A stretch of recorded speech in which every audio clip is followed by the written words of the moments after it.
यदि कोई गृह आरंभ करावे तो कौन से महीने में वह अपना घर बनवाए और कौन से में न बनवाए, कौन से महीने में घर के निर्माण का क्या प्रभाव है।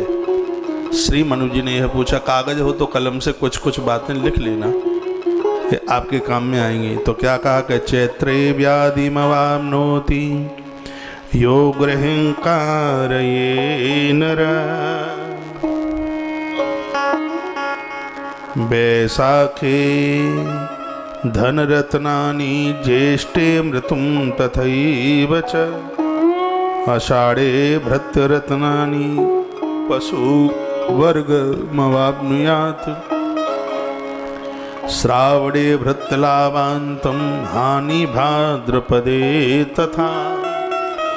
लिखने के लायक बात है कि चैत्र के महीने में मकान बनवाना शुरू करोगे तो उसमें एक बीमार धरा ही रहेगा। चैत्र का महीना भवन निर्माण के लिए बिल्कुल शुभ नहीं है, 1% भी शुभ नहीं है। ये मत्स्य भगवान बोल रहे हैं, ये मैं कोई बाजारू किताब से नहीं बोल रहा हूं आपको। ये दर्शन कर लो, ये ग्रंथ है मेरे सामने, इसका नाम है मत्स्य पुराण, संस्कृत का ग्रंथ है। ये अद्भुत है ग्रंथ, 14,000 श्लोक हैं इसमें। इसके वक्ता स्वयं भगवान मत्स्य नारायण, प्रमुख श्रोता इसके सूर्य पुत्र श्री मनु जी महाराज हैं। ये जितनी भी बातें कही जा रही हैं वो इस ग्रंथ की बातें हैं। ये इसलिए आप विश्वास नहीं करोगे तो भी मैं आपसे विश्वास करा ही लूंगा, क्योंकि मेरी व्यासपीठ की बात प्रमाणित है। इसलिए थोतली बातों में तो मैं भी विश्वास नहीं रखता। एक ग्रंथ में ये बात लिखी है, चैत्र के महीने में चैत्रे व्याधि ममाप्नोति यो गृहं कार्ये न रहा। चैत्र के महीने में कोई भी व्यक्ति गृह का, घर का काम आरंभ करता है तो वहां पर व्याधि यानी बीमारी पीछा नहीं छोड़ेगी, ये लिखा है। और आगे क्या लिख दिया, आगे लिख दिया है कि वैशाखे धेनुरत्नानि, वैशाख मास में जिन्होंने अपना भवन शुरू किया है, इस घर में जितने भी बंदे बंदियां रहेंगे उन सबको गौदान करने का पुण्य अपने जीवन में प्राप्त होता रहेगा। उनको गौ रतन की प्राप्ति, गौ यहाँ पर सतोगुण से जोड़ा गया है। वैशाख के महीने में जिन भवनों का निर्माण होगा वह इस घर में रहने वाले लोग क्रोधी नहीं होंगे, मानसिक बीमारियां नहीं होंगी उनको,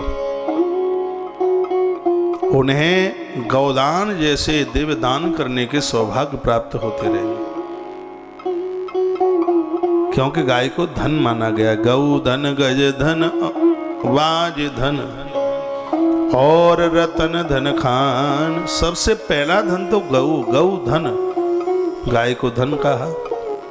और भगवान मत्स्य क्या कहते हैं कि वैशाखे धेनुरत्नानि, वैशाख मास में यदि भवन का निर्माण किया जावे तो वहाँ गौ धन की कमी नहीं आएगी, यानी सतोगुणी इंसानों की कमी नहीं आएगी। उस घर के लोग सात्विक होंगे। अब जिनके बन गए हैं वो क्या करें, इसके लिए भी उपाय बताए जाएंगे। पहले अभी ये सुन लो, बात समझ में आ रही है? थोड़ी बहुत आ रही हो तो गर्दन यूं करो, नहीं आ रही हो तो यूं करो। आ रही है, धन्यवाद। तो चैत्र में व्याधि, वैशाख में गौधन यानी बिना क्रोध करने वाले लोग उस घर में होंगे। और आगे लिखा हुआ कि ज्येष्ठम मृत्युतम तथैव च, ज्येष्ठ मास में मकान यदि बनवाना शुरू किया है तो परेशान होकर उस घर में कोई आत्महत्या भी कर सकता है, किसी की मृत्यु भी हो सकती है, उस घर को छोड़ छाड़ करके कोई बाहर भी जा सकता है।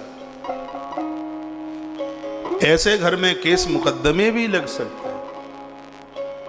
इसलिए जेठ का महीना तो 1% भी शुभ है ही नहीं। ज्येष्ठ पूरे 30 दिन खाली है ही नहीं। भवन निर्माण के लिए मत्स्य देवता ने निषेध कर दिया, बाईकाट कर दिया बिल्कुल। ज्येष्ठ महीना, जेठ के महीने को वर्जित किया, चाहे वो निर्जला एकादशी हो चाहे गंगा दशहरा हो, कुछ भी हो। जेठ के महीने को मत्स्य नारायण ने अपनी डायरी से अलग कर दिया। जेठ के महीने में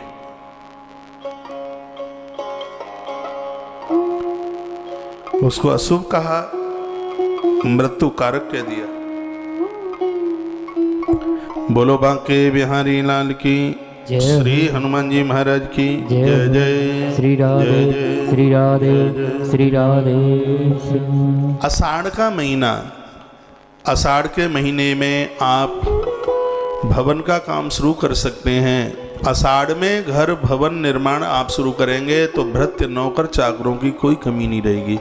आपके पास जो व्यक्ति एक बार आ जाएगा वो आपको छोड़ने का काम नहीं करेगा।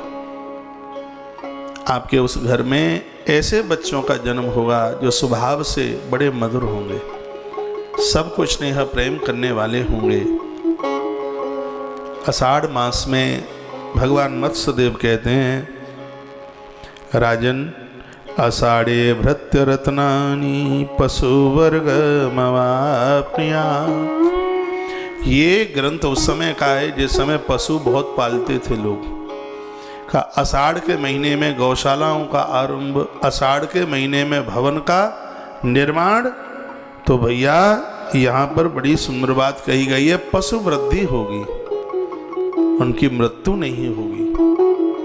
आषाढ़ का महीना इतना शुभ बताया, नौकर चाकरों की, भृत्य लोगों की, यानी आपके सहयोगी लोगों की कमी नहीं रहेगी। आपके सहयोग करने वाले लोग बहुत होंगे।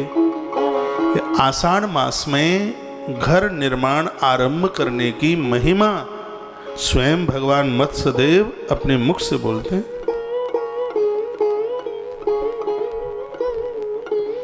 ये कथाएं कहाँ धरी हैं, नहीं मिलेगी।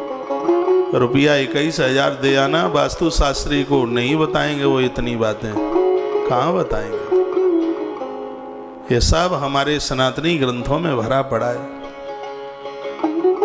मत्स्य पुराण ने तो हल्ला बोल कथा कह दी, बड़ा आनंद आया। श्रावणे आषाढ़े भृत रत्नानि पशुवर्ग ममाप्नुयात्। श्रावणे भृत लाभान्तम हानि भाद्रपदे तथा। सावन के महीने में निर्माण किया है तो उस घर में रहने वाले लोगों का व्यापार नहीं रुकेगा कभी, धन की आवक नहीं रुकेगी कभी, रिश्तेदार कभी रूठ करके नहीं जाएंगे। इतनी बड़ी महिमा है उसकी, इतना बड़ा प्रभाव है, अद्भुत। यह महीना है सावन का, श्रावण मास। भगवान खुद अपने मुख से बता रहे हैं, भाद्रपदे श्रावणे भृत लाभांतम हानिम भाद्रपदे ततः। भादों के महीने को उतना बढ़िया नहीं बताया जितना कि होना चाहिए। भाद्रपद में मकान का आरंभ कराया जाए तो ठेकेदार ही रुपया पैसा लेके भाग जाए, काम ही नहीं करे। भादों में किवाड़ लग गए तो चौखट लग गई तो किवाड़ की व्यवस्था नहीं, दीवालों पर प्लस्तर हो गया तो रंग पेंट की व्यवस्था नहीं। आपने देखा है बहुत मकान अधूरे से ही पड़े रह जाते हैं। ग्रंथ ने तो इतना जोर दिया है कि जब तक चौखट ना लग जाए, खिड़कियां ना लग जाएं, तब तक उस घर में प्रवेश मत करना। बहुत घरों में महाराज साड़ी का पर्दा डाल करके ही गृह प्रवेश कर लेते हैं। भगवान मत्स्य नारायण ने उसका विरोध किया। जब तक किवाड़ खिड़की ना लग जाए तब तक उसमें गृह प्रवेश ना करें। वो आगे गृह प्रवेश की बात आएगी अभी। भादों के महीने में आप मकान तो शुरू कर सकते हैं, लेकिन उसमें बीच में अवरोधकता आ सकती है। वो धीरे धीरे बन पाएगा। 1 साल में 3 साल लग जाएंगे, 3 साल में 5 साल लग जाएंगे, यानी काम स्पीड से नहीं चल पाएगा। काम करने वाले ही 9, 2, 11 हो जाएंगे, गुम हो जाएंगे, ढूंढते रहो, उसमें रुकावटें आ जाएंगी। बात आ रही होगी समझ में। तत्पश्चात अब अगला महीना कौन सा आ गया? भादों के बाद में क्या आता है? क्वार। बोलिए बांके बिहारी लाल की। पत्नीम्ना सुष्वने विंधात कार्तिके धन्यस्तता। भैया क्वार में भी मकान का काम शुरू मत करना, नहीं तो जा घर की स्त्रियां रूठी बैठी रहेंगी, मोह लटकोई बनो रहेगो। भगवान कहते हैं क्वार के महीने में मकान तो बना सकते हो, लेकिन आश्विनी मास में बनाया गया मकान, यहाँ इस घर में रहने वाली स्त्रियां गरम दल की नेता होंगी, झगड़ा करेंगी, इसमें रहने वाली कलह करेंगी, उनके मुंह रूठे ही होंगे, ऐसी पोजीशन होगी। इसलिए तत्पश्चात फिर आगे कह दिया है कार्तिका धन धान्य कम। कार्तिक का जो महीना है पूरे 30 दिन कार्तिक मास में घर का निर्माण आरंभ करने पर वहाँ धन धान्य की कोई कमी नहीं रहती। भगवान मत्स्यदेव कह रहे हैं, ये भगवान मत्स्य नारायण की आवाज़ है। बड़ी अच्छी अच्छी बातें कही हैं प्रभु ने, आनंद आ गया सुन सुन के। भूख प्यास सिगरी चली गई जिन कथने सुनत सुनत। तत्पश्चात क्या कहा कि मार्गशीर्षम तथा भक्तम पोषेतस्कर्तो भयम। मार्गशीर्ष तथा भक्तम, भक्त कहते हैं चावल दाल रोटी।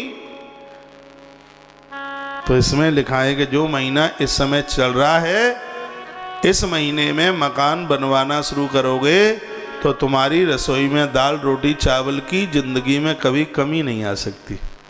उस घर में अन्न पानी की कभी कमी नहीं आएगी, उस घर से कभी कोई भूखा नहीं जाएगा।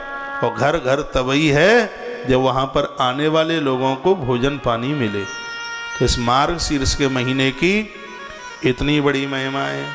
फूस के लिए ये कहा कि चौड़े में नीम के पेड़ के नीचे बैठे हो, पीपल के पेड़ के नीचे बैठे हो तो 30 दिना चौड़े में गिरती हुई बर्फ में निकाल लो। फूस के महीने में ना तो घर का काम शुरू करना और ना कभी गृह प्रवेश करना। फूस के महीने को ऐसा बताया लिखा है। कार्तिक के महीने के तत्पश्चात मार्गशीर्ष तथा भक्तम फूसस्तेस्त करतो भयम। यदि मार्गशीर्ष जो महीना वर्तमान में चल रहा है, इस महीने में जो घर की नींव रखते हैं उनकी रसोई में कभी अन्न की कमी नहीं आ सकती, उनके घर से कभी कोई भूखा नहीं जा सकता। मार्गशीर्ष का महीना इतना बढ़िया है।